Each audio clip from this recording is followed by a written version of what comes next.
Hi friends. రాముడికి రాముడు అనే పేరు ఎలా వచ్చిందో తెలుసా? రాముడి తండ్రి దశరథ మహారాజు సంతానం కోసం యాగం నిర్వహించేవాడు. అతను తన కుమారుడు ఆరోగ్యవంతంగా, ధార్మికంగా, ప్రజలను ఆనందపరిచేలా ఉండాలని కోరుకున్నాడు. వశిష్ఠ మహర్షి దశరథ మహారాజుకు రాముడి పేరును సిఫారసు చేశాడు. రామ అనే పేరు ఆనందం లేదా సంతోషం అనే అర్థం కలిగి ఉంది. రామ అనే పదం రామాయణంలోనే కాకుండా చాలా హిందూ మంత్రాలలోనూ కనిపిస్తుంది. రామ అనేది రెండు బీజాక్షరాల రా మరియు మా కలయిక. రా అనేది అగ్నిని, మా అనేది చంద్రమండలాన్ని సూచిస్తుంది.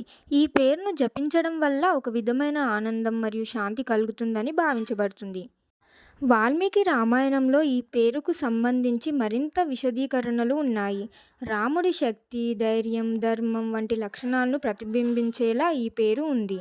రామ అనే పేరు ఆయన దివ్యత్వాన్ని, అతని జీవితంలో ఎదురైన వివిధ పరిస్థితులను ప్రతిబింబిస్తుంది.